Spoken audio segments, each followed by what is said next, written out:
2019 ಇಡೀ ಜಗತ್ತು ಕರೋನಾ ಅನ್ನುವ ಮಹಾಮಾರಿಯನ್ನು ಎದುರಿಸಬೇಕಾಗಿ ಬಂತು. ಅದಾದ 2-3 ವರ್ಷಗಳ ಕಾಲ ಕರೋನಾದ ಇಂಪ್ಯಾಕ್ಟ್ ಇಡೀ ಜಗತ್ತಿನ ಮೇಲಾಯಿತು. ಅದಕ್ಕೆ ಕಾರಣವಾದಂತಹ ದೇಶ ಚೀನಾದಲ್ಲಿ 2019ರ ಅಂತ್ಯದಲ್ಲಿ ಕರೋನಾ ವೈರಸ್ ಕಾಣಿಸ್ಕೊಳ್ತು. ಚೀನಾ ಇಡೀ ಜಗತ್ತಿಗೆ ಹೇಳಲಿಲ್ಲ, ಮಾಹಿತಿಯನ್ನು ಮುಚ್ಚಿಡ್ತು. ಅದರ ಪರಿಣಾಮವನ್ನು ಇಡೀ ಜಗತ್ತು ಅನುಭವಿಸಬೇಕಾಯಿತು. ಈಗ ಚೀನಾದಲ್ಲಿ 5 ವರ್ಷಗಳ ಬಳಿಕ ಮತ್ತೊಂದು ಕರೋನಾ ಮಾದರಿಯ ವೈರಸ್ ಪತ್ತೆಯಾಗಿದೆ. ಚೀನಾದ ಆಸ್ಪತ್ರೆಗಳು ರೋಗಿಗಳಿಂದ ತುಂಬಿ ತುಳುಕ್ತಾ ಇದ್ದಾವೆ. 5 ವರ್ಷಗಳ ನಂತರ ಚೀನಾದಲ್ಲಿ 2019ರ ಕರೋನಾದ ಸ್ಥಿತಿ ನಿರ್ಮಾಣ ಆಗಿದೆ. 2019ರಲ್ಲಿ ಕರೋನಾ ವೈರಸ್ ಬಂದಿತ್ತು. ಈಗ 2025 ಮತ್ತೊಂದು ಭಯಾನಕ ವೈರಸ್ ಬಂದಿದೆ. ಚೀನಾದ ಹಲವು ನಗರಗಳ ಆಸ್ಪತ್ರೆಗಳು ತುಂಬಿ ತುಳುಕ್ತಾ ಇದ್ದಾವೆ. ಕೇವಲ ಆಸ್ಪತ್ರೆಗಳಷ್ಟೇ ತುಂಬಿ ತುಳುಕಿದ್ರೆ ಅಷ್ಟೊಂದು ಆತಂಕ ಇರ್ತಾ ಇರಲಿಲ್ಲ. ಸ್ಮಶಾನಗಳ ಮುಂದೆ ಅಂತ್ಯ ಸಂಸ್ಕಾರಕ್ಕೆ ಕ್ಯೂ ಇದ್ದಾವೆ. ಕರೋನಾದ ರೀತಿಯಲ್ಲೇ ವ್ಯಾಪಕವಾಗಿ ಚೀನಾದಾದ್ಯಂತ ಹರಡ್ತಾ ಇದೆ ಈ ವೈರಸ್. ಚೀನಾದ ಉತ್ತರ ಪ್ರಾಂತ್ಯದಲ್ಲಿ ಕಾಣಿಸಿಕೊಂಡಂತಹ ವೈರಸ್ ಈಗ ಚೀನಾದ ಹಲವು ನಗರಗಳಿಗೆ ಹರಡ್ತಾ ಇದೆ. ಪ್ರಮುಖ ನಗರಗಳಲ್ಲಿ ಹೆಲ್ತ್ ಎಮರ್ಜೆನ್ಸಿಯನ್ನ ಘೋಷಣೆ ಮಾಡಲಾಗಿದೆ. ಕಡ್ಡಾಯ ಮಾಸ್ಕ್, ಸಾಮಾಜಿಕ ಅಂತರ, ಸ್ವಚ್ಛತೆಯನ್ನ ವಹಿಸಬೇಕು ಅಂತ ಚೀನಾದ ಸರ್ಕಾರ ಆದೇಶ ಮಾಡಿದೆ. ಹೊಸ ವೈರಸ್ನ ಬಗ್ಗೆ ಜಗತ್ತಿಗೆ ಮಾಹಿತಿ ನೀಡೋದಕ್ಕೆ ಚೀನಾ ಹಿಂಜರಿಕೆ ಮಾಡ್ತಾ ಇದೆ. ಚೀನಾದ ಆಸ್ಪತ್ರೆಗಳಲ್ಲಿ ಜನ ತುಂಬಿ ತುಳುಕ್ತಾ ಇರುವಂತಹ ದೃಶ್ಯ, ಈ ದೃಶ್ಯಗಳನ್ನು ನೋಡಿದ್ರೆ 2019ರ ಅಂತ್ಯದಲ್ಲಿ ಚೀನಾದಲ್ಲಿ ಇದೇ ರೀತಿಯ ದೃಶ್ಯಗಳನ್ನು ನಾವು ತೋರಿಸಿದ್ವಿ. ಇದೇ ರೀತಿಯ ದೃಶ್ಯಗಳು ಸೋಷಿಯಲ್ ಮೀಡಿಯಾದಲ್ಲಿ 2019ರಲ್ಲೂ ವೈರಲ್ ಆಗಿದ್ವು. ಆಸ್ಪತ್ರೆಯ ಒಳಗಿರುವಂತಹ ವಿಜುವಲ್ಸ್ ಅನ್ನು ನೋಡ್ತಾ ಇದ್ದೀರಾ. ಮತ್ತೊಂದು ಶವಾಗಾರಗಳಲ್ಲಿ ಜನಸಂದಣಿ ಇರುವಂಥದ್ದು. ಈಗ ಬಂದ 2 ದೃಶ್ಯಗಳು ಆಸ್ಪತ್ರೆಯ ಒಳಗಿನ ದೃಶ್ಯಗಳು. ಚೀನಾದ ಬಹುತೇಕ ದೇಶಗಳಲ್ಲಿ, ಬಹುತೇಕ ರಾಜ್ಯಗಳಲ್ಲಿ, ಬಹುತೇಕ ನಗರಗಳಲ್ಲಿ ಆಸ್ಪತ್ರೆಗಳ ಸ್ಥಿತಿ ಈ ರೀತಿಯಾಗಿದೆ.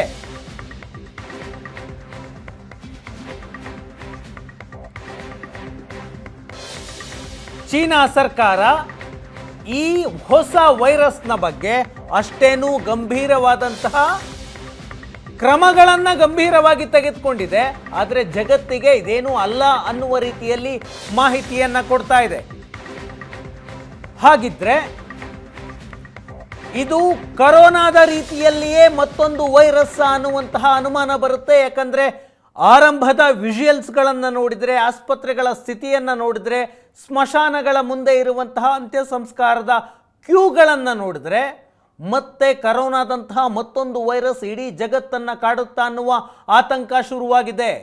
2019ರ ಅಕ್ಟೋಬರ್ ನವೆಂಬರ್ನಲ್ಲಿ ಚೀನಾದ ವುಹಾನ್ನ ನಗರದಲ್ಲಿ ಮೊದಲಿಗೆ ಕರೋನಾ ಕಾಣಿಸ್ಕೊಂತು. ಅದಾದ ನಂತರ ಇಡೀ ದೇಶಾದ್ಯಂತ ವೈರಸ್ ಹರಡ್ತಾ ಇತ್ತು. ಈಗ ಅದೇ ಮಾದರಿಯಲ್ಲಿ 2019ರಲ್ಲಿ ಹೇಗೆ ಕರೋನಾ ಹರಡ್ತೋ ಈಗ ಹೊಸ ನಿಗೂಢ ವೈರಸ್ ಹರಡ್ತಾ ಇದೆ. ಅಕ್ಟೋಬರ್ನಲ್ಲಿ ಈ ಸೋಂಕು ಆರಂಭ ಆಯಿತು. ವೈರಸ್ನಿಂದ ಅಕ್ಟೋಬರ್ನಲ್ಲಿ ಆರಂಭ ಆದದ್ದು ಈಗ ಡಿಸೆಂಬರ್ ಅಂತ್ಯದಲ್ಲಿ ವಿಪರೀತ ಮಟ್ಟಕ್ಕೆ ಹೋಗಿದೆ. ಈಗ ಜನವರಿಯ ಆರಂಭ. ಆಸ್ಪತ್ರೆಗಳು ತುಂಬಿ ತುಳುಕುವ ಹಂತಕ್ಕೆ ಈ ವೈರಸ್ನ ಸೋಂಕು ಬಂದಿದೆ.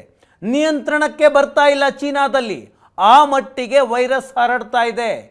ಲಕ್ಷಾಂತರ ಜನ ಈ ವೈರಸ್ ಸೋಂಕಿಗೆ ಕಾರಣರಾಗ್ತಾ ಇದ್ದಾರೆ. ಸಾವಿನ ಸಂಖ್ಯೆ ಲೆಕ್ಕಕ್ಕಿಲ್ಲದಷ್ಟು ಆಗ್ತಾ ಇದೆ ಎನ್ನುವ ವರದಿಗಳು ಬರ್ತಾ ಇದ್ದಾವೆ. ಕರೋನಾದಲ್ಲಿ ಎಷ್ಟು ಜನ ಚೀನಾದಲ್ಲಿ ಸತ್ತರು ಅನ್ನುವ ಮಾಹಿತಿಯನ್ನೇ ಚೀನಾ ಜಗತ್ತಿನ ಮುಂದೆ ಇಟ್ಟಿಲ್ಲ.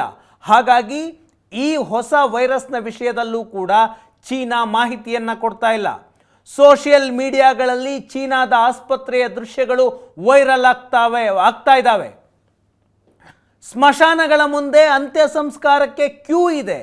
ವಿಜುವಲ್ಸ್ಗಳು ವೈರಲ್ ಆಗ್ತಾ ಇದ್ದಾವೆ. ಕೆಲವು ದೃಶ್ಯಗಳನ್ನಂತೂ ಟಿವಿಯಲ್ಲಿ ತೋರಿಸಲಿಕ್ಕೆ ಅಸಾಧ್ಯ ಅನ್ನುವಂತಹ ದೃಶ್ಯಗಳಿದ್ದಾವೆ.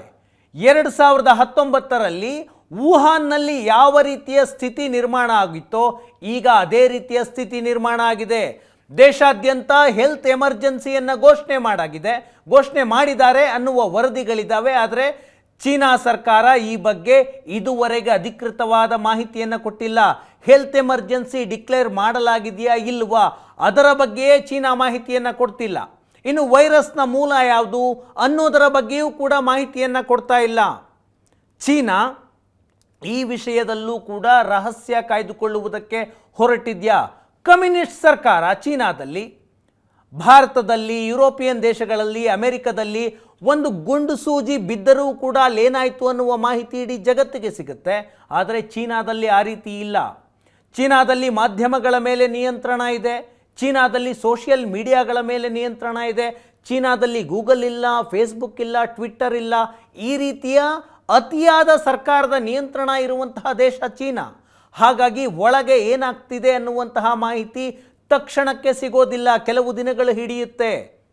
ಹಾಗಾಗಿ ಒಳಗೆ ನಿಜವಾಗ್ಲೂ ಚೀನಾದ ಒಳಗೆ ಏನಾಗ್ತಾ ಇದೆ, ಅಂತಹ ಸ್ಥಿತಿಯೇ ಇದೆಯಾ ಇಲ್ವಾ ಯಾವುದೂ ಕೂಡ ಸ್ಪಷ್ಟವಾಗಿ ಬರ್ತಾ ಇಲ್ಲ. ಆದರೆ ಈ ವೈರಸ್ ಯಾವುದು ಅನ್ನುವ ಮಾಹಿತಿ ಸಿಗ್ತಾ ಇದೆ.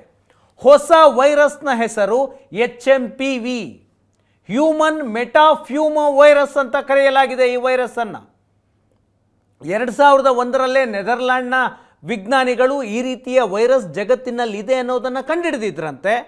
ಈ ವೈರಸ್ ಈಗ ಚೀನಾವನ್ನು ಕಾಡ್ತಾ ಇದೆ. HMPV, human metapneumo virus.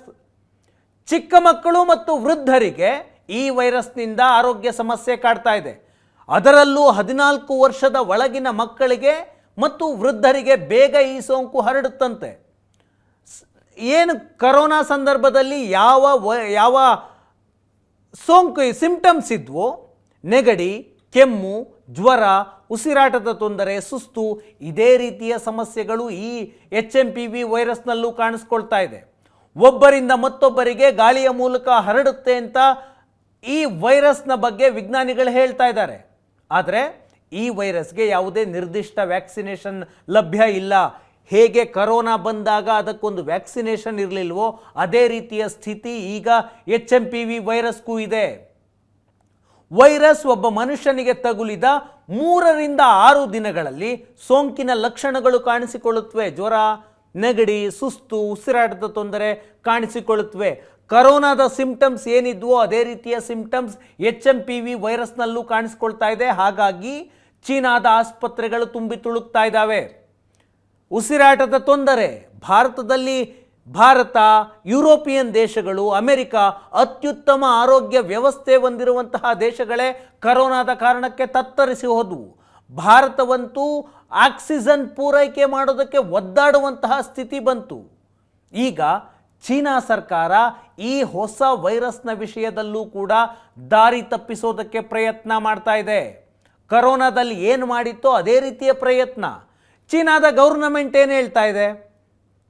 ಚೀನಾದಲ್ಲಿ ಈಗ ವಿಪರೀತವಾದ ಚಳಿಗಾಲ ಪ್ರಾರಂಭ ಆಗಿದೆ. ಚಳಿಗಾಲದಿಂದ ಸರ್ವೇ ಸಾಮಾನ್ಯವಾಗಿ ಕೆಲವರಲ್ಲಿ ಆರೋಗ್ಯ ಏರ್ಪೇರಾಗುತ್ತೆ. ಚಳಿ ಹೆಚ್ಚಾಗಿದ್ದರಿಂದಾಗಿ ನೆಗಡಿ, ಕೆಮ್ಮು, ಜ್ವರ ಬರ್ತಾ ಇದ್ದಾವೆ. ಸಾಮಾನ್ಯವಾಗಿ ಮಕ್ಕಳಲ್ಲಿ ಈ ರೀತಿಯ ಆರೋಗ್ಯದ ತೊಂದರೆಗಳು ಬರುತ್ತವೆ. ಕಳೆದ ವರ್ಷಕ್ಕಿಂತ ಈ ಬಾರಿ ಹೋಲಿಸಿದರೆ ಚೀನಾದಲ್ಲಿ ಚಳಿ ಹೆಚ್ಚಿದೆಯಂತೆ. ಆ ಕಾರಣಕ್ಕಾಗಿ ಯಾರಲ್ಲಿ ರೋಗ ನಿರೋಧಕ ಶಕ್ತಿ ಕಡಿಮೆ ಇರುತ್ತೋ ಅವರಿಗೆ ಹೆಚ್ಚಾಗಿ ನೆಗಡಿ, ಜ್ವರ, ಸುಸ್ತು ಕಾಣಿಸಿಕೊಳ್ತಾ ಇದೆ ಅಂತ ಚೀನಾ ಕಾರಣವನ್ನು ಕೊಡ್ತಾ ಇದೆ. ಆದರೆ ಏಕಾಏಕಿ ಆಸ್ಪತ್ರೆಗಳು ತುಂಬಿ ತುಳುಕುವಂತಹ, ಸ್ಮಶಾನಗಳಲ್ಲಿ ಕ್ಯೂ ನಿಲ್ಲುವಂತಹ ಪರಿಸ್ಥಿತಿ ಯಾವಾಗುತ್ತೆ? ಕರೋನಾದಂತಹ ಮತ್ತೊಂದು ವೈರಸ್ ಬಂದಾಗುತ್ತೆ. ಒಂದು ಸ್ಪಷ್ಟವಾದ ಮಾಹಿತಿಯನ್ನು ಚೀನಾ ಕೊಡ್ತಾ ಇಲ್ಲ. ಹೇಗೆ ಕರೋನಾದ ವಿಷಯದಲ್ಲಿ ವರ್ತನೆ ಮಾಡ್ತೋ ಅದೇ ರೀತಿಯ ವರ್ತನೆ ಈಗ ಚೀನಾದಿಂದಲೂ ಬರ್ತಾ ಇದೆ. HMPV ವೈರಸ್ನ ಬಗ್ಗೆ ಯಾವುದೇ ದೇಶದಲ್ಲಿ ಒಂದು ವೈರಸ್ ಹುಟ್ಟುಕೊಂಡು ಅದು ಜನರಿಗೆ ಈ ಮಟ್ಟಕ್ಕೆ ತೊಂದರೆಗೆ ಕಾರಣರಾದರೆ ಆ ದೇಶ ಜಗತ್ತಿಗೆ ಮಾಹಿತಿಯನ್ನು ಕೊಡಬೇಕು. WHO ಮಾಹಿತಿಯನ್ನು ಕೊಡಬೇಕು, ವಿಶ್ವ ಆರೋಗ್ಯ ಸಂಸ್ಥೆಗೆ ಮಾಹಿತಿಯನ್ನು ಕೊಡಬೇಕು. ಯಾಕೆಂದರೆ ಉಳಿದ ದೇಶಗಳು ಈ ವೈರಸ್ಸನ್ನು ಎದುರಿಸೋದಕ್ಕೆ ಸಜ್ಜಾಗಬೇಕು. ಆದರೆ ಚೀನಾ ಆ ಕೆಲಸವನ್ನು ಮಾಡ್ತಾ ಇಲ್ಲ. ವುಹಾನ್ನಲ್ಲಿ ಕರೋನಾ ವೈರಸ್ ಕಾಣಿಸ್ಕೊಂಡಾಗಲೂ ಕೂಡ ಚೀನಾ ಮಾಹಿತಿ ಕೊಟ್ಟಿರಲಿಲ್ಲ. ಯಾವಾಗ ಮಾಹಿತಿ ಕೊಡ್ತು ಚೀನಾ? ಯಾವಾಗ ಚೀನಾದಲ್ಲಿ ಪರಿಸ್ಥಿತಿ ಕೈ ಮೀರುವ ಹಂತಕ್ಕೆ ಬಂತಲ್ಲ, ಸಾವಿನ ಸಂಖ್ಯೆ ವಿಪರೀತವಾಗಿ ಜಾಸ್ತಿ ಆಯಿತು. ಆಸ್ಪತ್ರೆಗಳಲ್ಲಿ ಚಿಕಿತ್ಸೆ ಕೊಡೋದಕ್ಕೆ ಬೆಡ್ಗಳೂ ಸಿಗದೇ ಇರುವಂತಹ ಸ್ಥಿತಿ, ಫುಟ್ಪಾತ್ನಲ್ಲಿ ಟ್ರೀಟ್ಮೆಂಟ್ ಮಾಡುವಂತಹ ಸ್ಥಿತಿ ಚೀನಾದಲ್ಲಿ 2019ರಲ್ಲಿ ಸೃಷ್ಟಿಯಾದಾಗ, ಆಗ ಕೈ ಮೀರುವ ಹಂತಕ್ಕೆ ಬಂದಾಗ WHO ವಿಶ್ವ ಆರೋಗ್ಯ ಸಂಸ್ಥೆಗೆ ಚೀನಾ ಮಾಹಿತಿ ಕೊಟ್ಟಿತ್ತು. ಅಷ್ಟೊತ್ತಿಗಾಗಲೇ ಏನಾಗಿತ್ತು, ಚೀನಾದಿಂದ ಜಗತ್ತಿನ ಬೇರೆ ಬೇರೆ ದೇಶಗಳಿಗೆ ಓಡಾಡುವಂತಹ ಪ್ರಯಾಣಿಕರು ನಾರ್ಮಲ್ ಆಗಿ ಓಡಾಡ್ತಾ ಇದ್ರು. ಆ ಕಾರಣದಿಂದ ಕೊರೋನಾ ವೈರಸ್ ಚೀನಾದಿಂದ ಬೇರೆ ದೇಶಗಳಿಗೆ ಅತಿ ಹೆಚ್ಚು ವೇಗದಲ್ಲಿ ಪ್ರಸರಣ ಆಯಿತು, ಹರಡೋದಕ್ಕೆ ಕಾರಣ ಆಯಿತು. ಈವರೆಗೂ ಕರೋನಾ ವೈರಸ್ನ ಮೂಲ ಏನು ಅನ್ನೋದ್ರ ಬಗ್ಗೆ ಚೀನಾ ಮಾಹಿತಿಯನ್ನೇ ಕೊಟ್ಟಿಲ್ಲ. ಕಳೆದ ಒಂದು ವಾರದ ಹಿಂದೆ WHO ಕೇಳಿದೆ, ಆರಿಜಿನ್ ಏನು, ಈ ವೈರಸ್ನ ಮೂಲ ಏನು ಕರೋನಾದು ಅಂತ. ಈವರೆಗೆ ಚೀನಾ ಹೇಳಿಲ್ಲ. ಚೀನಾ ಏನು ಹೇಳ್ತಾ ಇದೆ, ವುಹಾನ್ನ ಪ್ರಾಣಿಗಳಿಂದ ಬಂದಿರಬಹುದು ಅನ್ನುವಂತಹ ಮಾಹಿತಿಯನ್ನು ಆರಂಭದ ದಿನಗಳಲ್ಲಿ ಏನು ಚೀನಾ ಮಾಹಿತಿ ಕೊಟ್ಟಿತ್ತೋ, ಪ್ರಾಣಿಗಳಿಂದ ಈ ವೈರಸ್ ಹುಟ್ಟುಕೊಂಡಿದೆ ಕರೋನಾ ಅಂತ, ಅದೇ ಮಾತಿಗೆ ಇವತ್ತಿಗೂ ಬದ್ಧವಾಗಿದೆ. ನಿಜವಾದ ಕಾರಣ ಕೊಡ್ತಾ ಇಲ್ಲ. ಚೀನಾ ಕೊಡುವಂತಹ ಕಾರಣವನ್ನು ನಂಬೋದಕ್ಕೆ ಜಗತ್ತಿನ ಬೇರೆ ದೇಶಗಳು ಸಿದ್ಧ ಇಲ್ಲ, WHO ಸಿದ್ಧ ಇಲ್ಲ. ಚೀನಾ ಮಾಹಿತಿಯನ್ನು ಮುಚ್ಚಿಡ್ತಾ ಇದೆ ಅಂತ 5 ವರ್ಷ ಆಗಿದೆ, ಮಾಹಿತಿ ಕೊಟ್ಟಿಲ್ಲ. ಈಗ ಅದೇ ರೀತಿಯ ಮತ್ತೊಂದು ವೈರಸ್ ಬಂದಿದೆ. ಈ ವೈರಸ್ನ ಗಂಭೀರತೆಯ ಬಗ್ಗೆ ಈಗಲೂ ಕೂಡ ಮಾಹಿತಿ ಕೊಟ್ಟಿಲ್ಲ. ಕರೋನಾದ ಸಂದರ್ಭದಲ್ಲಿ ಜಗತ್ತಿನ ದೇಶಗಳಿಗೆ ಮಾಹಿತಿ ಕೊಡದೇ ಇದ್ದದ್ದಕ್ಕೇನಾಯಿತು, ಅದರ ಪರಿಣಾಮ ಇಡೀ ಜಗತ್ತಿನ ಮೇಲಾಯಿತು. ಇಡೀ ಜಗತ್ತಿನ ಮೇಲಾಯಿತು. ಲಕ್ಷಾಂತರ ಜನ ಬಲಿಯಾದರು. ಇಡೀ ಜಗತ್ತಿನ ಆರ್ಥಿಕತೆ ಮೇಲೆ ಪರಿಣಾಮ ಆಯಿತು. ದೇಶಗಳ ಆರ್ಥಿಕತೆಗಳು ಕುಸಿದು ಬಿದ್ದೋದ್ವು. ಶ್ರೀಲಂಕಾ, ಮಾಲ್ಡೀವ್ಸ್, ಚೀನಾದಂತಹ ದೇಶಗಳು ದಿವಾಳಿಯ ಹಂತಕ್ಕೆ ಬಂದವು. ಬಾಂಗ್ಲಾದೇಶವು ಕೂಡ ಕತೆ ಕೂಡ ಅದೇನೆ. ಕೋಟ್ಯಂತರ ಜನ ಕರೋನಾ ಕಾರಣಕ್ಕೆ ಕಡು ಬಡತನಕ್ಕೆ ಕುಸಿಯಬೇಕಾಯಿತು. ಕೋಟ್ಯಾಂತರ ಜನ ತಮ್ಮ ಉದ್ಯೋಗಗಳನ್ನು ಕಳೆದುಕೊಂಡ್ವು. ಕಂಪನಿಗಳು ನಷ್ಟಕ್ಕೊಳಗಾದವು, ಕ್ಲೋಸ್ ಆದವು. ಇಷ್ಟೆಲ್ಲ ಆಗಿದ್ಯಾವ ಕಾರಣಕ್ಕೆ? ಕರೋನಾದ ವಿಷಯವನ್ನು ಜಗತ್ತಿಗೆ ತಿಳಿಸದೆ ಮುಚ್ಚಿಟ್ಟ ಕಾರಣಕ್ಕೆ. ಈಗ ಚೀನಾ ಮತ್ತದೇ ಕೆಲಸವನ್ನು ಮಾಡ್ತಾ ಇದೆ. ಕರೋನಾ ವಿಷಯದಲ್ಲಿ ಚೀನಾ ಮಾಡಿದಂತಹ ತಪ್ಪಿನಿಂದ ಜಗತ್ತು ಅನುಭವಿಸಿದ್ದೆಷ್ಟು, ಕಳೆದುಕೊಂಡಿದ್ದೆಷ್ಟು, ಎಷ್ಟು ಸಾವು? ಒಟ್ಟು ಕೇಸ್ ಕರೋನಾದಿಂದ ಜಗತ್ತಿನಲ್ಲಾದಂತಹ ಒಟ್ಟು ಕೇಸ್ 70,47,00,000. ಸಾವು 70,10,10,000 ಜನ ಸತ್ರು. 70 ಕೋಟಿ ಕೇಸ್ಗಳಾದರೆ 70 ಲಕ್ಷದಷ್ಟು ಜನ ಸತ್ರು. ಸೋಂಕು ಬಂದ 10% ಜನ ಈ ಕರೋನಾ ವೈರಸ್ಗೆ ಬಲಿಯಾದರು. ಇದು ಜಗತ್ತಿನ ನಂಬರ್ಸು. 70 ಕೋಟಿ ಜನರಿಗೆ ಸೋಂಕು, 70 ಲಕ್ಷ ಜನ ಬಲಿಯಾದರು. ಭಾರತದಲ್ಲಿ ಒಟ್ಟು ಕೇಸ್ ಆಗಿದ್ದು 45 ಲಕ್ಷ. 45 ಲಕ್ಷ ಜನರಿಗೆ ಸೋಂಕು ಹರಡಿತ್ತು. ಸಾವು 5,33,000. ಇದು ರಿಪೋರ್ಟ್ ಆದಂತಹ ನಂಬರ್.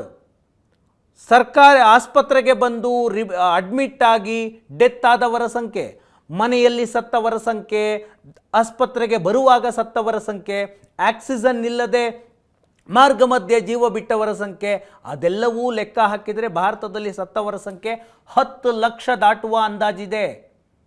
ಅಧಿಕೃತವಾದ ಸಂಖ್ಯೆ 5,33,000. ಇಷ್ಟು ಜನರನ್ನು ಜಗತ್ತಿನಾದ್ಯಂತ 70 ಲಕ್ಷ ಜನರನ್ನು ಬಲಿ ಪಡೆಯೋದಕ್ಕೆ ಕಾರಣ ಆಗಿದ್ದು ಚೀನಾದ ನಿರ್ಲಕ್ಷ್ಯ, ರಹಸ್ಯ ಕಾಯ್ದುಕೊಂಡದ್ದು. ಚೀನಾ ಕರೋನಾ ಬಂದಾಗಲೇ ಜಗತ್ತಿನ ಬೇರೆ ದೇಶಗಳಿಗೆ ಮಾಹಿತಿಯನ್ನು ಕೊಟ್ಟಿದ್ರೆ, WHO ಮಾಹಿತಿಯನ್ನು ಕೊಟ್ಟಿದ್ರೆ 70 ಲಕ್ಷ ಜನ ಸತ್ರಲ್ಲ, ಅದರಲ್ಲಿ ಕನಿಷ್ಠ 35 ಲಕ್ಷ ಜನರನ್ನಾದರೂ ಬದುಕಿಸಬಹುದಾಗಿತ್ತು. ಮುನ್ನೆಚ್ಚರಿಕೆ ಕ್ರಮಗಳನ್ನು ತೆಗೆದುಕೊಳ್ಳಬಹುದಾಗಿತ್ತು. ಏಕಾಏಕಿ ಇಡೀ ಜಗತ್ತಿಗೆ ಕರೋನಾ ಹರಡಿದ್ರಿಂದಾಗಿ ಅದನ್ನು ಹೇಗೆ ಎದುರಿಸಬೇಕು ಅನ್ನೋದೇ ಜಗತ್ತಿಗೆ ಗೊತ್ತಿರಲಿಲ್ಲ. ಒಂದು ಮಾಹಿತಿಯನ್ನು ಕೊಡದೆ ಜಗತ್ತಿಗೆ ಮುಚ್ಚಿಟ್ಟು ಇಡೀ ಜಗತ್ತಿನಲ್ಲಿ ಮಾರಣ ಹೋಮ ಆಗೋದಕ್ಕೆ ಕಾರಣವಾಗಿದ್ದು ಚೀನಾ. ಇದು ಮಾನವ ನಷ್ಟದ ವಿವರವನ್ನು ಹೇಳಿದೆ. ಆರ್ಥಿಕವಾಗಿ ಜಗತ್ತಿಗೆ ಎಷ್ಟು ನಷ್ಟ ಆಯಿತು? 2019ರ ಅಂತ್ಯದಲ್ಲಿ ಚೀನಾದಲ್ಲಿ ಕಾಣಿಸ್ಕೊಳ್ತು. 2020ಗೆ ಇಡೀ ಜಗತ್ತಿಗೆ ಹರಡಿತು. ಆ ಒಂದು ವರ್ಷ ಇಡೀ ಜಗತ್ತಿಗೆ ಆದಂತಹ ನಷ್ಟ ಎಷ್ಟು? $2 trillion American dollar. 2 trillion American dollar. 2020ರಿಂದ 2022 3 ವರ್ಷಗಳ ಅವಧಿಯಲ್ಲಿ ಇಡೀ ಜಗತ್ತಿಗೆ ಆದಂತಹ ನಷ್ಟ $8.5 ಟ್ರಿಲಿಯನ್ ಅಮೆರಿಕನ್ ಡಾಲರ್.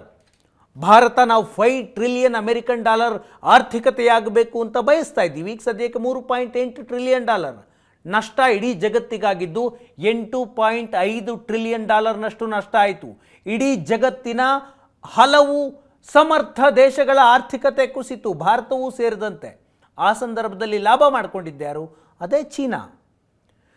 ಇಡೀ ಜಗತ್ತಿಗೆ ಕರೋನಾವನ್ನು ಹರಡಿಸಿ ಚೀನಾ ಲಾಭ ಮಾಡಿಕೊಂಡಿದ್ದೇಗೆ?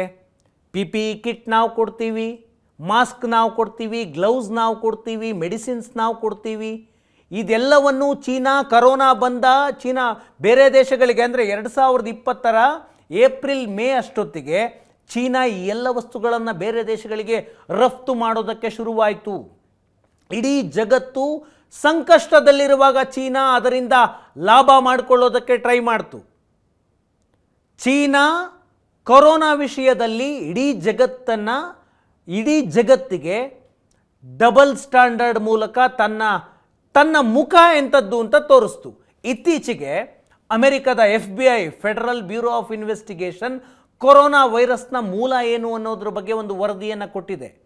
ಜೋ ಬೈಡನ್ FBI ಇದರ ಬಗ್ಗೆ ಇನ್ವೆಸ್ಟಿಗೇಷನ್ ಮಾಡಬೇಕು ಅಂತ ಆದೇಶ ಮಾಡಿದ್ರು. ಆ ಆದೇಶ ಬಂದ ನಂತರ FBI ಕಳೆದ 3-4 ವರ್ಷದಲ್ಲಿ ನಿರಂತರವಾಗಿ ತನಿಖೆ ಮಾಡಿ ವಿಶ್ಲೇಷಣೆ ಮಾಡಿ ಒಂದು ವರದಿಯನ್ನು ಕೊಟ್ಟಿದೆ.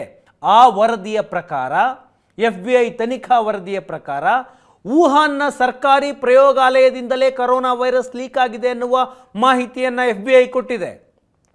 ವುಹಾನ್ ಇನ್ಸ್ಟಿಟ್ಯೂಟ್ ಆಫ್ ವೈರಾಲಜಿಯಲ್ಲಿ ಈ ವೈರಸ್ಸನ್ನು ವಿಜ್ಞಾನಿಗಳೇ ಸೃಷ್ಟಿ ಮಾಡಿದ್ರು ಅಂತ ಅಮೆರಿಕದ FBI ಹೇಳ್ತಾ ಇದೆ. ಯಾವುದೋ ವೈಜ್ಞಾನಿಕ ಪರೀಕ್ಷೆಗಾಗಿ ಒಂದು ವೈರಸ್ಸನ್ನು ವುಹಾನ್ ಇನ್ಸ್ಟಿಟ್ಯೂಟ್ ಆಫ್ ವೈರಾಲಜಿಯಲ್ಲಿ ವಿಜ್ಞಾನಿಗಳು ಸೃಷ್ಟಿ ಮಾಡಿದ್ರು. ಆ ವೈರಸ್ ಆ ಇನ್ಸ್ಟಿಟ್ಯೂಟಿಂದ ಆ ಲ್ಯಾಬ್ನಿಂದ ಲೀಕ್ ಆಯಿತು. ಆ ಕಾರಣಕ್ಕಾಗಿ ವುಹಾನ್ನಲ್ಲಿ ಮೊದಲಿಗೆ ಕಾಣಿಸ್ಕೊಳ್ತು. ಚೀನಾ ಹೇಳಿದ್ದೇನು? ಕೋವಿಡ್ ವೈರಸ್ ಬಂದಿದ್ದು ಪ್ರಾಣಿಗಳಿಂದ ಹರಡಿದೆ ಅಂತ. ಈಗ ಅಮೆರಿಕ ಏನು ಹೇಳ್ತಾ ಇದೆ? ಕೋವಿಡ್ ವೈರಸ್ ಪ್ರಾಣಿಗಳಿಂದ ಹರಡಿರುವ ಸಾಧ್ಯತೆ ತುಂಬ ಕಡಿಮೆ ಇದೆ. ನಮ್ಮ ತನಿಖೆ ನಮ್ಮ ವಿಶ್ಲೇಷಣೆ ಮೇಲೆ ನಮಗೆ ನಂಬಿಕೆ ಇದೆ, ಲ್ಯಾಬ್ನಿಂದಲೇ ಈ ವೈರಸ್ ಸೃಷ್ಟಿಯಾಗಿದೆ ಅಂತ ಅಮೆರಿಕದ FBI ಹೇಳ್ತಾ ಇದೆ. ಪ್ರಾಣಿಗಳಿಂದ ವೈರಸ್ ಹರಡಿದೆ ಅಂತ ಚೀನಾ ಕೊಟ್ಟ ಕಾರಣ. ವುಹಾನ್ನ ಮಾಂಸದ ಮಾರುಕಟ್ಟೆಯಲ್ಲಿ ಸೃಷ್ಟಿಯಾಯಿತು ವೈರಸ್ ಅಂತ ಚೀನಾ ಹೇಳಿದ್ದು. ಆದರೆ ಜಗತ್ತಿನ ಬೇರೆ ಬೇರೆ ದೇಶಗಳು WHO ಅಧಿಕಾರಿಗಳೆಲ್ಲರೂ ಕೂಡ ಅನುಮಾನ ಪಟ್ಟಿದ್ರು ಚೀನಾದ ವುಹಾನ್ ಇನ್ಸ್ಟಿಟ್ಯೂಟ್ ಆಫ್ ವೈರಾಲಜಿ ಲ್ಯಾಬ್ನಿಂದ ಈ ವೈರಸ್ ಸೃಷ್ಟಿಯಾಗಿದೆ ಅಂತ. ಈಗ ಅಮೆರಿಕ ಕೂಡ ಅದನ್ನೇ ಹೇಳ್ತಾ ಇದೆ. ಈವರೆಗೂ ಚೀನಾ ಈ ಆರೋಪವನ್ನು ಒಪ್ಕೊಂಡಿಲ್ಲ. ವಿಶ್ವ ಆರೋಗ್ಯ ಸಂಸ್ಥೆಗೆ ಸುಳ್ಳು ರಿಪೋರ್ಟ್ ಕೊಟ್ಟಿತ್ತು ಚೀನಾ. ವುಹಾನ್ ಮಾಂಸದ ಮಾರುಕಟ್ಟೆಯಲ್ಲಿ ಈ ವೈರಸ್ ಸೃಷ್ಟಿಯಾಯಿತು, ಅದಕ್ಕೂ ಸರ್ಕಾರಕ್ಕೂ ಸಂಬಂಧ ಇಲ್ಲ, ನಾವು ಅದನ್ನು ಕಂಟೈನ್ ಮಾಡೋದಕ್ಕೆ ನಿಯಂತ್ರಣ ಮಾಡೋದಕ್ಕೆ ಏನೆಲ್ಲ ಪ್ರಯತ್ನ ಮಾಡಬೇಕೋ ಆ ಎಲ್ಲ ಪ್ರಯತ್ನಗಳನ್ನು ನಾವು ಮಾಡಿದ್ವಿ ಅಂತ ಹೇಳ್ತು. ಯಾಕೆ ಚೀನಾ ಈ ರೀತಿಯ ವೈರಸ್ ವಿಷಯ ಬಂದಾಗ ಕರೋನಾ ಮತ್ತು ಈ ಬಾರಿ HMPV ಸುಳ್ಳು ಯಾಕೆ ಹೇಳುತ್ತೆ ಚೀನಾ?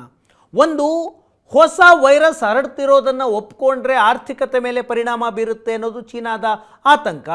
ಚೀನಾದ ನಗರಗಳನ್ನು ಲಾಕ್ಡೌನ್ ಮಾಡಬೇಕಾಗುತ್ತೆ, ಲಾಕ್ಡೌನ್ ಮಾಡಿದ್ರೆ ಎಕನಾಮಿ ಮೇಲೆ ಇಂಪ್ಯಾಕ್ಟ್ ಆಗುತ್ತೆ. ಈಗಾಗಲೇ ಚೀನಾದ ಆರ್ಥಿಕತೆ ಹಿಂಜರಿತದಲ್ಲಿದೆ.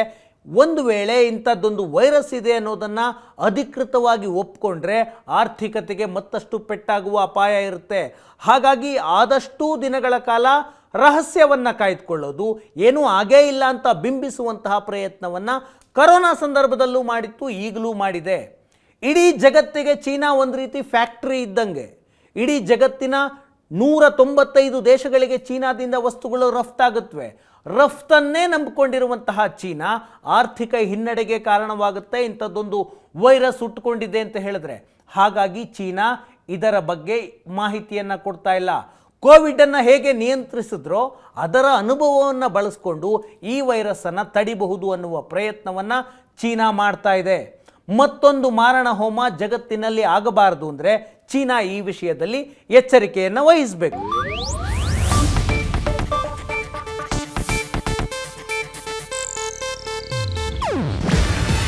ಇದು ಏಷ್ಯಾನೆಟ್ ನ್ಯೂಸ್ ನೆಟ್ವರ್ಕ್ ಪ್ರಸ್ತುತಿ.